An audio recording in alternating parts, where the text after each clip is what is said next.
그리스도의 이름으로 기도합니다. 아멘. 할렐루야. 지난주에 가입 감사 예배를 기도하셨던 우리 김성미 안수집사님 기도처럼 많은 분들이 헌신해 주시고 서로 섬겨주셔서 은혜롭게 잘 마치게 되었습니다. 제가 여기서 들었던 여러분들이 해주셨던 그런 칭찬의 말들을 다 이렇게 여러분들에게 다 돌려드릴 수는 없지만 제 귀에 가장 제 마음에 담았던 감사한 얘기는 참 아름다운 교회다라는 말씀을 해주셨던 기억합니다. 아름다운 교회가 되라는 말씀으로 또한 그 말씀을 받습니다. 너무 고생하고 애써주신 여러분들에게 일일이 인사를 전하지 못하는 것을 양해해 주시고, 오늘 우리가 함께 나눌 말씀을 이 시간 보려고 합니다. 히브리서의 말씀이죠. 먼저 히브리서에 대한 몇 가지 오해에 대한 이야기를 우리가 좀 나눠야 합니다.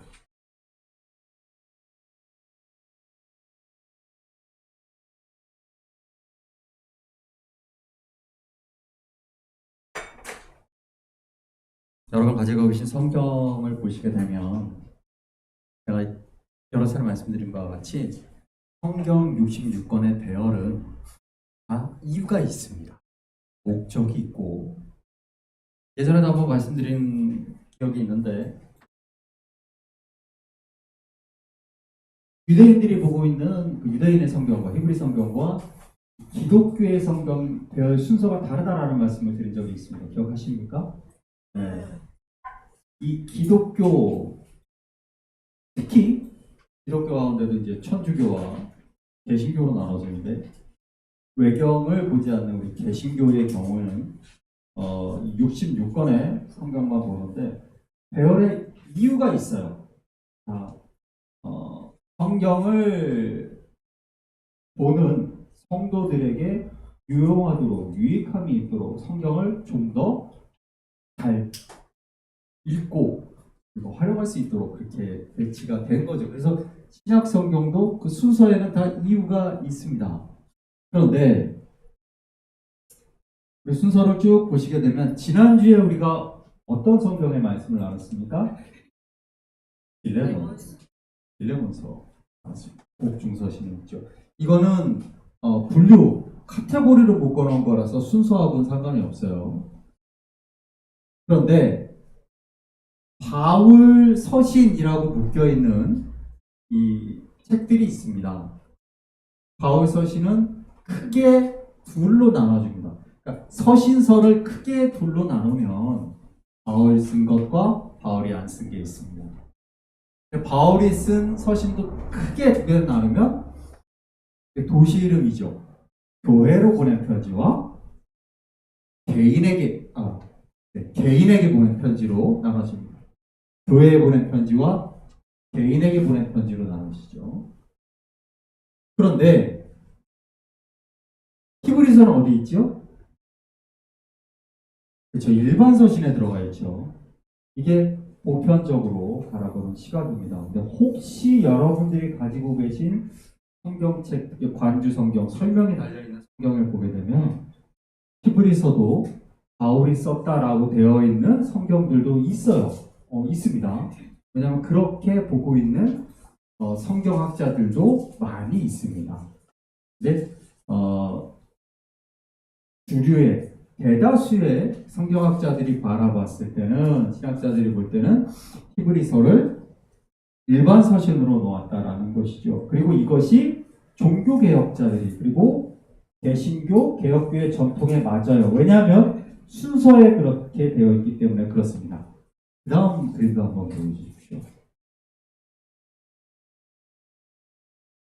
네.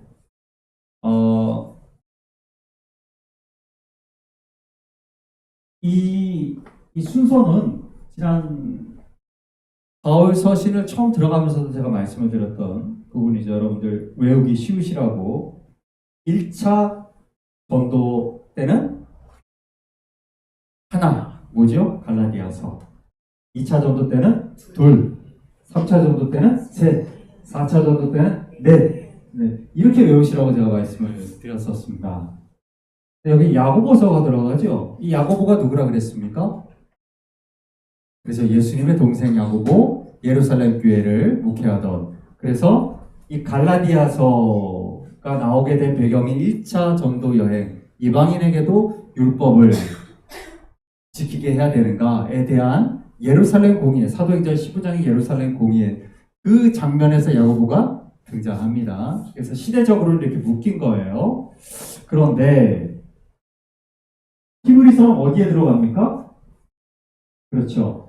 바울 사도의 사역 이후로 묶이게 됩니다. 바울 사도의 사역 이후. 그러니까 이때가 AD 87년, 86년, 87년, 66년, 67년, 66년, 67년. 그때 무슨 일이 있습니까? 네로 왕자의 대박해의 시대가 시작됐죠. 64년부터. 그래서 바울과 베드로와 그런 사도들이 다 순교하는 때입니다. 그래서 이 이후를 후기사도라고 분류해요. 그래서 사도로는 그때 유일하게 순교하지 않은 요한사도가 있었죠. 요한사도의 책들은, 편지들은 이 뒤로 이렇게 분류가 됩니다. 근데 히브리서는 후기사도에 속하죠. 우리 성경의 편집 순서도 그렇습니다. 여러분들 보시게 되면 순서상으로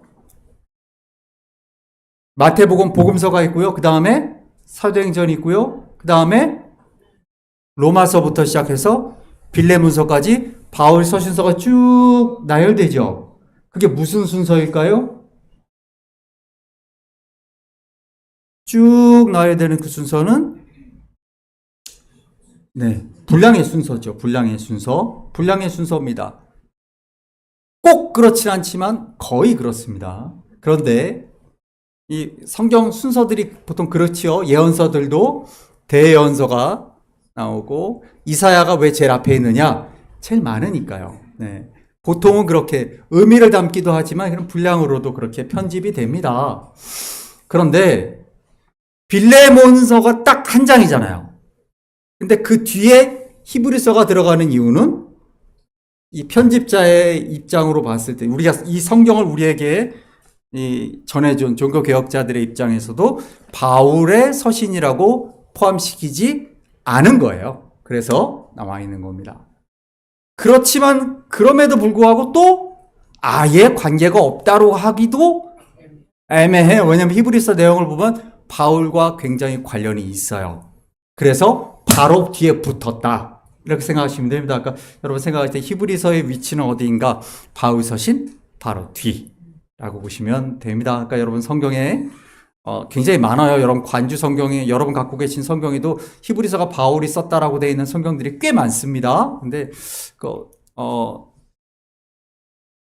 정확히 누가 썼는지 몰라요. 하지만 내용을 살펴보면 바울이 쓴 것 같지가 않다라고 많은 성경학자들이 주장하는 바에 따라서 우리가 지금 이렇게 보고 있고요. 그리고 우리에게 성경을 편집한 오늘 우리에게 이 성경을 전해준 종교개혁자들도 그렇게 판단했다. 이렇게 생각하시면 됩니다. 특히 칼빈이 그렇게 판단을 했습니다.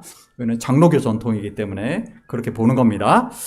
네, 그 다음 이 히브리서의 수신자가 누구겠습니까? 누구에게 쓴 편지겠습니까? 히브리인들이죠.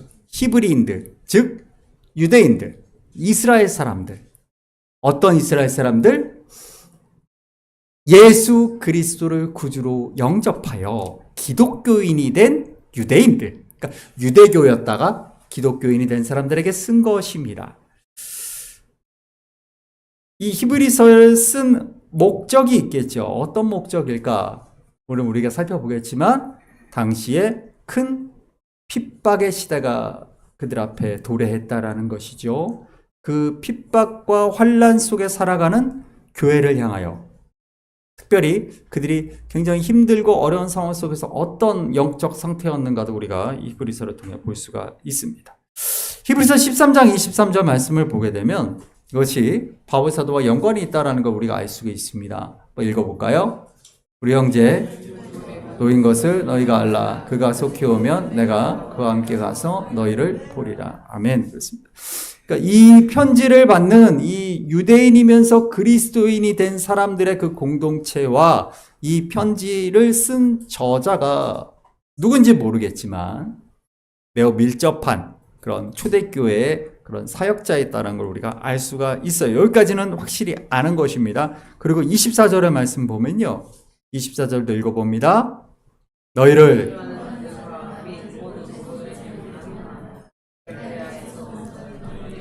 문하라느니라. 아멘. 그렇습니다. 보니까 이 편지는 어디로 보낸 편지인가 보니까 이탈리아에 있는 기독교 공동체네요. 네. 로마에도 기독교 공동체가 있었죠. 우리 잘 알지요. 로마서에 보면 너무 잘 나와 있습니다. 그들에게 보내는 편지다라는 걸 알 수가 있어요. 이탈리아에서 온 자들도 지금 이 편지를 쓰고 있는 곳이 정확히 어딘지 모르겠지만 이탈리아에서 온 거예요. 그들이. 그러니까 이 편지는 다시 이탈리아로 보내지는 거죠. 그러니까 우리 교회에서 파송된 사람들이 우리를 파송한 그 모 교회의 교인들에게 안부를 전한다 이 얘기를 하고 있는 것입니다. 네, 사도행전 6장 7절 말씀을 보면 읽어볼까요? 하나님의 말씀이 예루살렘에 있는 제자의 수가 더 심히 많아지고 허다한 세상의 무리도 이도에 복종하니라. 아멘. 우리가 사도행전의 그 초대교회, 예루살렘 교회의 그 놀라운 역사가 어떻게 일어나느냐면 당시에 유대교회 성직자였던 제사장들도 많은 제사장들이 회심하고 개종하여 기독교인이 되었다라고 되어 있죠. 그러니까 유대교인이었다가 그리스도인이 됐던 사람들 공동체 안에는 그런 제사장 무리들도 있었다라는 것을 보여줍니다. 이 히브리서 말씀을 보게 되면 그래서 구약의 제사법과 관련되어 예수 그리스도의 복음과 그리스도인들의 삶에 대한 이야기가 율법을 잘 알고 있는 사람들이 에게 설명하듯이 그렇게 되어 있어요. 그게 히브리서의 굉장히 독특한 내용입니다. 그러니까 즉 이게 무슨 얘기냐면 헬라인들, 이방인들을 전혀 율법에 대해서 모르는 사람들에게 이야기하고 있는 것이 아니다라는 걸 알 수가 있다라는 것이죠. 다른 말로 하자면 어떤 얘기냐면 헬라인이었던 사람들, 이방인이었던 사람들이 예수 그리스도를 믿는 것과 유대인이었던 사람들, 그래서 유대 율법에 의거하여 예수 그리스도를 십자가에 못 박았던 주체였던 그 제사장들이었던 그들이 예수 그리스도를 믿는 것이 훨씬 더 어렵고 힘든 길이었겠죠. 근데 그 길을 가고 있던 그 믿음의 공동체에 보낸 편지다라는 걸 우리가 기억하고 보셔야 된다는 겁니다. 그래서 10장 32절부터 34절 말씀 한번 볼게요. 전날에 너희가 빛을 받은 후에 고난의 큰 싸움을 견뎌낸 것을 생각하라. 혹은 비방과 환난으로서 사람에게 구경거리가 되고 혹은 이런 형편에 있는 자들과 사귀는 자가 되었으니 너희가 갇힌 자를 동정하고 너희 소유를 빼앗기는 것도 기쁘게 당한 것은 더 낫고 영구한 소유가 있는 줄 알미라. 아멘. 그렇습니다. 그러니까 이들이 당해왔던 고난들이 여기 다 나와 있죠. 우리 이 편지가 쓰여졌던 것보다 대략 한 20년 앞서서 큰 어려움이 있었어요. 로마에 있는 유대인 그리스도인들에게 어려움이 있었죠. 뭡니까? 글라우디오 황제 때 추방된 거죠. 다 추방된 거죠. 우리가 잘 아는 바울 사도의 동역자 아굴라와 브리스길라 그 부부도 그때 추방됐었잖아요. 그래서 고린도에서 바울과 만났다가 다시 추방령이, 로마는 이 영을 내렸던 황제가 죽으면 다 무효가 됩니다. 그래서 다시 로마로 돌아가게 되죠. 그래서 이제 로마서를 쓰잖아요. 이미 로마에 아굴라와 브리스길라 부부가 돌아가 있기 때문에 그 로마서의 그 내용이 16장에 그 내용이 들어가는 것이죠. 그래서 이미 한번 다 뺏긴 적도 있어요. 모든 걸 뺏긴 적도 있고 많은 고난 가운데에서도 그러나 믿음을 가지고 지켰던 그 교회입니다. 그런데 5장 11절 말씀에 보면 읽어보겠습니다. 5장 11절 시작. 투나무로 설명하기. 아멘. 그렇습니다. 이 짧은 구절 안에서 우리가 지금 이 편지를 받고 있는 교회가, 공동체가 어떤 상황인지 나옵니다. 너희가 듣는 것이 어떻다고요? 둔함으로. 왜 듣는 것이 둔할까요? 이 사람들이 성경을 모르는 사람들일까요? 이 사람들이 신앙 연수가 짧은 분들인가요? 아니잖아요. 아니에요. 너무 성경을 잘 알고 있고, 그렇죠? 율법도 잘 알았던 사람들이고, 또 믿음을 가지고 모든 환난도 잘 이겨냈던 사람들이에요. 그런데 이 사람들이 지금 어떤 상태다? 듣는 게 둔한 상태다. 많은 핍박과 고난 가운데에서 영적으로 둔해진 상태의 공동체를 이야기하는 것이죠. 그리고 신앙 연수가 오래되면 또한 둔해질 때가 있어요. 너무 잘한다고 생각하니까 내가 말씀에 대해서도 모르는 게 없고 내가 성경 공부도 이것도 하고 저것도 하고 내가 많은 신앙생활을 경험을 가졌고 내가 간증도 이렇게 할 것이 많고 이러다 보면 오히려 둔해지는 거예요. 말씀을 영적으로 둔해진다라는 것이죠. 근데 영적으로 둔해진다라는 건 너무 많은 걸 알고 있어도 그래요. 네. 어느 목사님이 뭘 얘기를 했고, 어느 목사님이 뭘 했고, 너무 많은 거를 듣게 되죠. 그래서 히브리서의 말씀을 보면 정말 중요한 얘기를 내가 다시 너희들에게 한다라고 말하는 거예요. 그게 1장 3절입니다. 1장 3절 읽어볼까요? 이는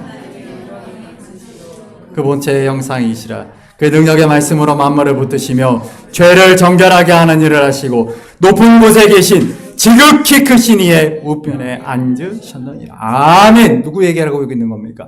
예수 그리스도. 여러분 이 말씀이 오늘 우리 한국교회 가운데 신앙생활하는 우리에게도 너무 귀한 말씀이에요. 예수님에 대해서는 우리가 더 이상 얘기하지 않아요. 예수님 그분에 대해서는 우리가 너무나 많이 잊고 있단 말이에요. 예수 그리스도에게 집중하지 않는 신앙생활들을 하고 있어요. 그 주변의 다른 것들에 더 집중하며 우리가 신앙생활하고 있지는 않습니까? 우리의 모든 관심이 십자가와 죄를 정결하게 하는 일을 하시고 높은 곳에 계신 지극히 크신 이 하나님의 우편에 앉으사 지금도 우리를 위하여 중보하고 계시며 다시 오실 심판의 왕이신 예수 그리스도에 집중하지 않는 신앙생활. 너무 많은 한국교회 프로그램들과 너무 많은 성경 공부 프로그램들이 있어요. 그런데 정작 십자가에 집중하지 않는 그런 모습들. 오늘 히브리서는 바로 그런 얘기를 하고 있는 것입니다. 뿐만 아니라 이들이 그렇게 살 수밖에 없었던 또 다른 이유는 너무 힘들었기 때문에, 너무 사는 것도 힘든데 핍박도, 네로 황제가, 그 유명한 네로, 폭군 네로가 핍박을 하는 그러한 상황 속에서 신앙생활하는 게 너무 힘든 거예요. 우리 윤진이가 고등학생 새벽같이 일어나고 밤늦게 집에 가고 공부하고 이런 힘든 일들 속에 시달리잖아요. 그렇죠? 우리 어른들도 마찬가지죠. 이런 경제적으로 어려운 상황 속에서 너무나 힘든 상황 속에서 우리가 일을 하고, 우리 어르신들은 또 육체적으로도 또 여러 가지로 많이 힘듭니다. 그렇죠? 작년 같지 않고 지난달 같지 않고, 아이고 작년에도 분명히 더웠는데 올해 더위는 왜 이렇게 더울까? 걸어오시면서 너무 힘드셨죠? 하루하루 힘듭니다. 그러한 것들, 그런 속에서 신앙생활을 기쁨으로 은혜로 내가 소명을 가지고 살아야지 하는 것이 너무 힘들다는 거예요. 히브리서 이 편지에는 바로 그런 힘든 상황 속에서 살아가고 있는 그리스도인들에게 주는 위로와 격려와 권면의 메시지가 있어요. 그래서 여러분들 히브리서를 자주 읽으시길 바랍니다. 그러면서 대표적으로 몇 사람의 이야기를 합니다. 히브리서 6장 말씀 보면 14절 15절입니다. 읽어봅니다. 이르시되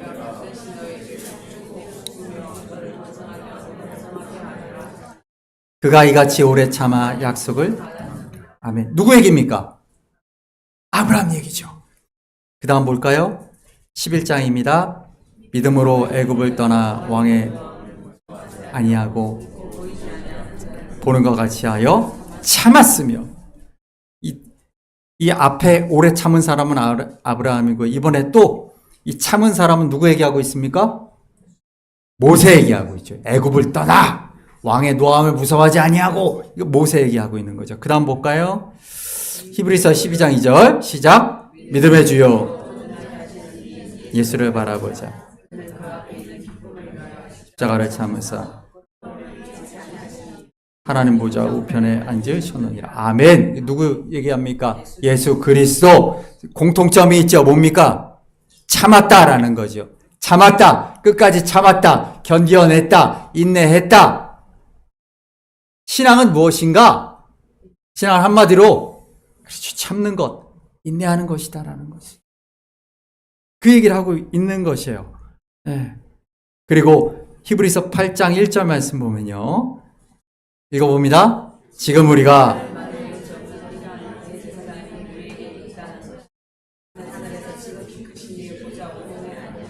아멘. 이거 계속 반복해 강조하고 있어요. 무슨 얘기입니까? 요점은 이게 너무 좋아요. 이 말씀이. 왜냐하면 앞에서 1장부터 7장까지의 모든 말을 요점이 뭐냐면 하고 정리해 주죠. 뭡니까? 대제사장 예수 그리스도가 그렇죠. 우리에게 있다. 너희는 제사장이고 우리의 대제사장이 하나님 보좌 우편에 계시고 그분이 우리와 함께 하신다라는 이 얘기를 하고 있는 거예요. 이게 요점이야 라고 말하고 있는 것이죠. 그러면서 히브리서 9장 27절 말씀 읽습니다. 한 번 죽는 것은 아멘.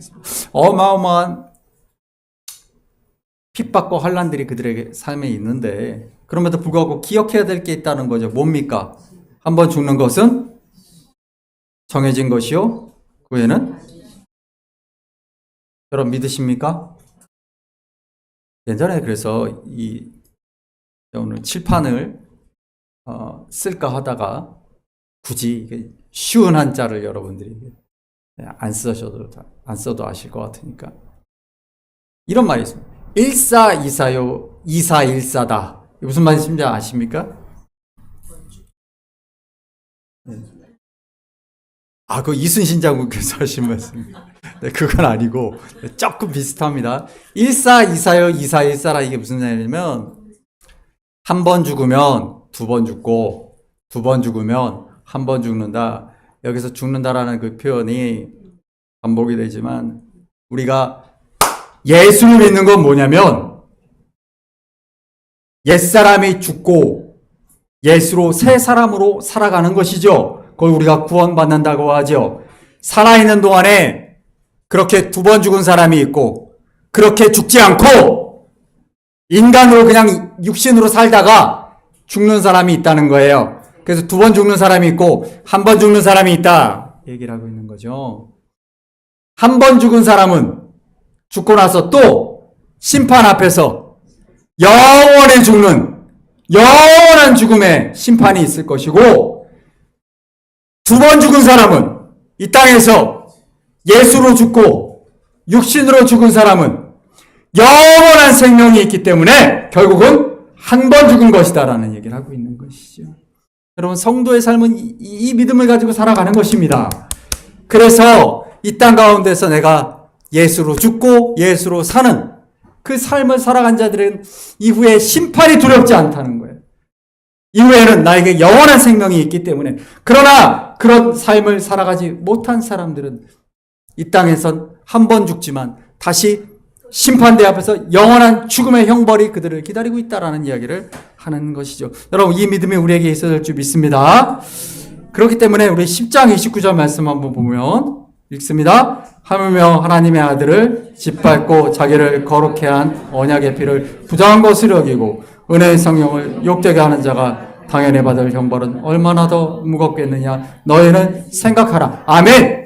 이 말씀은 한번 예수를 믿었는데 이제 다시 엄청난 핍박으로 인하여서 다시 유대교로 돌아가려는 자들, 다시 기독교 예수 그리스도를 버리려는 자들을 향한 경고의 말씀이에요. 네가 예수로 거듭났다라고 고백하고 예수 그리스도 나의 구주다라고 했는데 그 믿음의 삶을 살아가고 있지 않다면 여기 보면 뭐라고 말합니까? 은혜의 성령을 욕되게 한다면 어떻게 하나님의 앞에 그날 설 것이냐? 우리가 분명히 모든 사람이 하나님의 심판대 앞에 설 그날에 내가 예수 그리스도의 그 구원의 보혈의 은혜를 입었으면서도 그 은혜를 욕되게 하고 살았다면 그 형벌을 네가 어떻게 받으려고 하느냐? 정말 절절하게 그 교회 이 히브리서를 받는 그 교회 공동체에게 말하는 것이죠. 그러면서 우리 히브리서 5장의 말씀을 한번 쭉 읽어보겠습니다. 읽습니다. 그가 순종함을 배워서 영원한 구원의 근원이 되시고 하나님께 멜기세덱의 반차를 따른 대제사장이라 칭하심을 받으셨느니라. 여기 보시게 되면 예수 그리스도께서 고난으로 순종함을 배워, 그렇죠? 순종하는 모든 자에게 영원한 구원의 근원이 되신다. 예수 그리스도의 순종을 닮아 성도의 삶은 주님처럼 순종하는 삶을 살아가는 것, 그것이 우리의 삶이다라는 것이죠. 그러면서 이제 멜기세덱 이야기가 나오는데 멜기세덱의 반차 이거 제가 잠깐 설명을 드릴게요. 이 반차라는 건 뭐냐면 이 순서를 의미하는 옛날 말이에요. 이 반차라는 게 서열, 지금 우리 쓰는 말로는 서열이라는 순서 이런 뜻이에요. 근데 옛날에는 이걸 반차라고 썼어요. 그래서 이 대제사장들은 그 자신이 어디에 속해 있고 우리 옛날에 승효는 본관이 어떻게 돼? 무슨 옷이야? 어디 옷이야?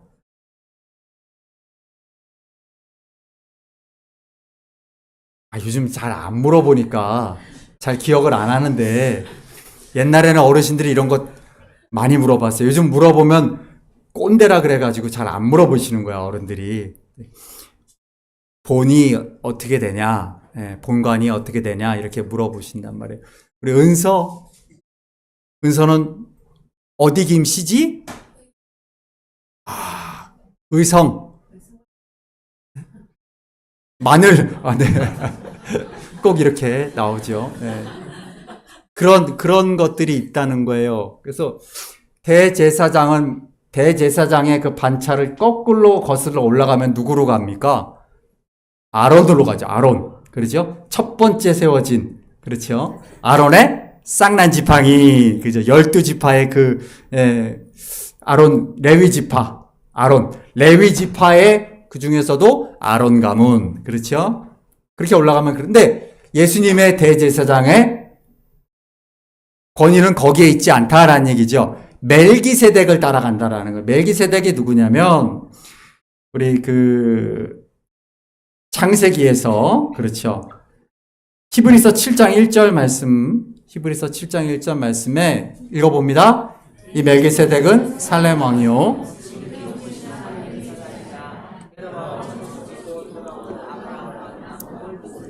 아멘. 그렇습니다.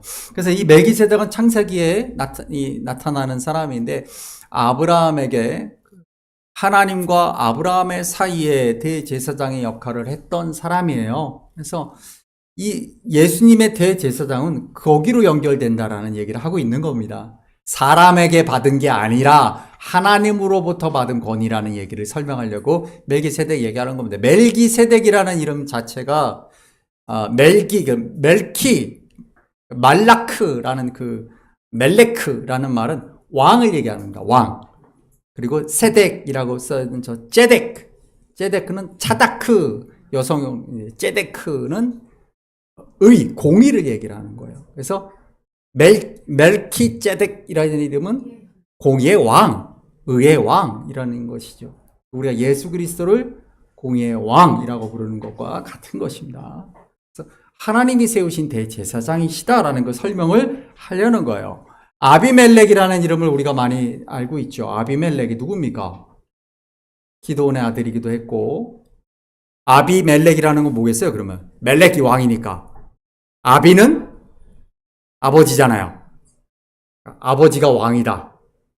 이게 우리 잘 아는 사람들의 이름이기도 했지만 블레셋의 왕의 이름을 아비멜렉이라 그래요. 그래서 아브라함도 아비멜렉을 만나서 계약을 하고 이삭도 아비멜렉을 만나서 계약을 하고 이런 얘기가 쭉 나오니까 이 아비멜렉이라는 사람은 도대체 죽지 않는 사람인가? 그렇게 아니고 애굽의 왕을 바로라고 하듯이 블레셋의 왕을 아비멜렉이라고 하는 거예요. 아비멜렉이 계속 대를 이어 나오니까 이상하게 생각을 하는데 그렇게 생각하실 필요가 없어요. 그런 이름으로 불렸다라고 생각하시면 됩니다. 그래서 이 멜기세덱의 반차를 따르시는 예수 그리스도를 얘기하는 겁니다. 그래서 시편 110편 4절에 이렇게 얘기하죠. 읽습니다. 110편 4절 여호와는 맹세하고 변하지 아니하시리라. 이르시기를 너는 멜기세덱의 서열을 따라 영원한 제사장이라 하시느니라. 아멘. 그렇습니다. 그래서 여러분 성경을 읽으실 때 이 멜기세덱의 반차 얘기가 자꾸 나오는데 그 얘기가 나오게 되면 예수 그리스도 영원한 의의 왕 예수 그리스도를 이야기하는 거다라는 설명하기 위한 얘기다라는 말씀 기억하시면 됩니다. 히브리서 9장 28절 말씀 한번 보겠습니다. 이와 같이 그리스도도 단번에 들이심 받으셨고 원에 이르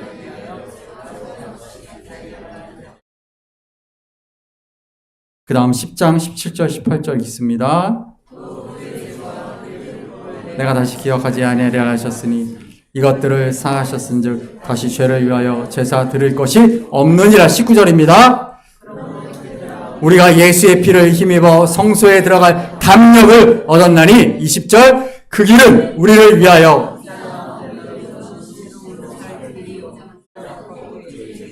아멘. 여러분 우리의 믿음이 여기에 있어야 될 줄 믿습니다. 지금 흔들리는 공동체, 영적으로 둔해진 공동체를 향해서 예수 그리스도의 구원을 바라보라라고 말하고 있는 거예요. 너희들의 믿음의 본질은 십자가다라고 다시 한번 강조하고 있는 것입니다. 여러분 우리가 믿고 있는 게 무엇인지를 늘 기억하셔야 돼요. 내 믿음의 근거가 무엇인지를 기억하셔야 돼요. 내가 어떤 존재인지를 그리고 나를 구원하신 예수 그리스도의 십자가가 우리의 신앙의 중심이다라는 걸 기억하셔야 돼요. 나머지는 다 부차적인 거예요.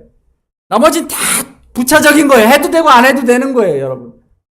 예수 그리스도의 십자가가 가장 중요하다라는 것이죠. 그래서 이 얘기를 하고 있는 겁니다. 그래서 담대하라라는 얘기를 하죠. 담력을 가지고 주님 앞에 나아가라. 그 믿음을 가지고 나아가라. 그 다음 10장 23절 24절입니다.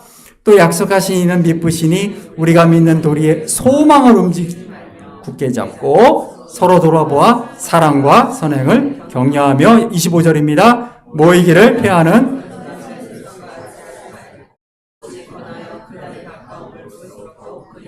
아멘. 그래서 히브리 이 공동체를 향해서 담대한 믿음 그리고 소망 그리고 사랑 이 믿음 소망 사랑을 가지고 모이기를 격려해라.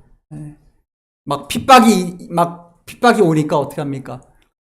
도망치려고 그러고 떠나려고 하고 그런 이 핍박 가운데서 더 믿음과 소망과 사랑을 가지고 하나가 되어라 하는 것이죠. 그래서 이것 때문에 이제 바울이 더 썼다라고 주장하시는 분들도 계시지만 사실은 초대교회 공동체 가운데에서 이 믿음과 소망과 사랑은 신앙의 근본 원리였어요. 오늘 우리도 마찬가지고요. 그렇습니다.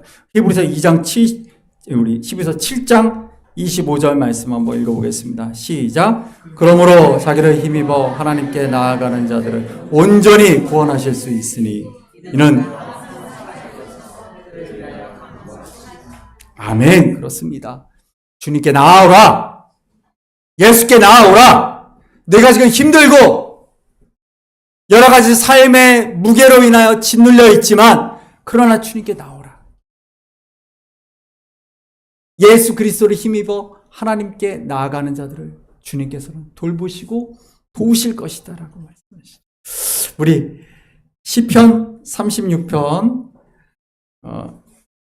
우리 히브리서 아까 말씀을 우리 릴리베스 마구한 집사님이 영어로 읽어주셔서 여러분 다 알아들으셨겠지만 네. 히브리서 오늘 주제 이 말씀이 바로 의미하는 것이 이것이었고요. 그리고 에노니가 읽었던 36편 7절 8절 두 절만 한번 읽어보겠습니다. 하나님이여 주의 인자하심이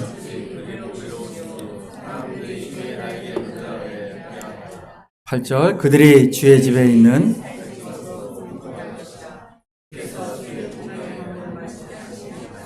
아멘. 그렇습니다. 하나님이여 주의 인자하심이 어찌 그리 보배로우신지요 사람들이 주의 날개 그늘 아래에 피하나이다.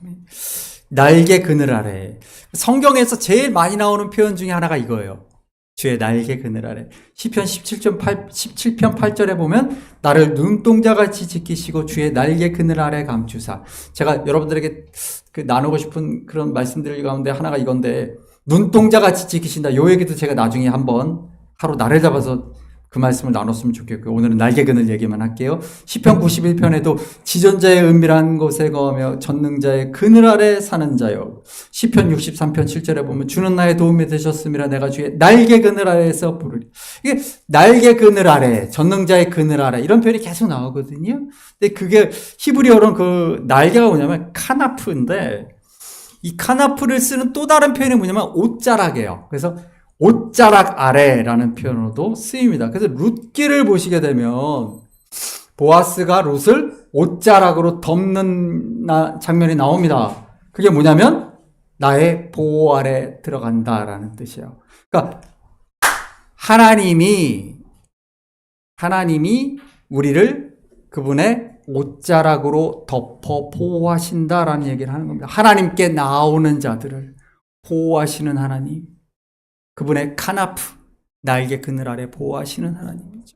이 히브리서를 썼던 이 저자는 이 교회 공동체 굉장히 지금 힘들고 어려운 상태예요. 영적으로도 너무 탈진한 상태예요. 이 공동체를 향해서 말하는 것이죠. 대제사장이신 예수 그리스도를 바라보면서 그 십자가 구원을 기억하면서 하나님 앞에 나와라. 하나님이 너희를 그분의 날개 아래로 덮어주시고 보호해 주실 것이다. 내가 약해 있을 때, 내가 고통 가운데 있을 때 하나님 앞으로 나와라. 그 자리에 머물러 있지 말고 낙심하여 좌절하여 주저앉아 있지 말고 하나님께 나와라. 하나님을 향해 손을 들어라. 주여 나의 이 손을 붙들어 주시옵소서. 그러지 않고 자꾸 한숨만 푹푹 쉬고 주변의 사람들 환경을 탓하지 말고 제발 하나님 앞에 나와라. 네가 그렇게 믿는다면서 근데 왜 너는 그렇게 행동하지 않느냐 말하고 있는 것이죠. 우리 히브리서 12장 1절 2절 3절의 말씀을 마지막으로 한번 다 같이 한번 읽어보겠습니다. 1절부터 쭉 읽습니다. 이러므로 우리에게 구름같이 둘러싼 허다한 증인들이 있으니 모든 무거운 것과 얽매이기 쉬운 죄를 벗어버리고 인내로서 우리 앞에 당한 경주를 믿음의 주요 또 온전하게 하시는 이 예수를 바라보자. 그는 그 앞에 있는 기쁨을 위하여 십자가를 참으사 부끄러움을 개의치 아니하시더니 하나님 보좌 우편에 앉으셨느니라. 너희가 피곤하여 낙심하지 않기 위하여 죄인들이 이같이 자기에게 거역한 일을 아멘. 이 히브리 공동체에게 보낸 이 편지의 말씀이 오늘 우리에게 주시는 하나님의 음성으로 들려지기를 소망합니다. 우리 힘들고 어렵지만 그러나 이 믿음의 자리에서 우리가 예수 그리스도, 우리 위하여 십자가를 참으셨던 그 예수 그리스도를 바라며 주님 앞으로 나온다면 그분이 우리를 날개 그늘 아래 덮어주시며 우리를 다시 일으켜 세우신 놀라운 은혜를 베푸실 것을 믿습니다. 여러분, 이 믿음이 저와 여러분 가운데 있기를 간절히 소망합니다. 이 시간 우리 함께 찬양하실 텐데 여러분 가지고 계신 주보에 나 약해 있을 때에도 찬양합니다.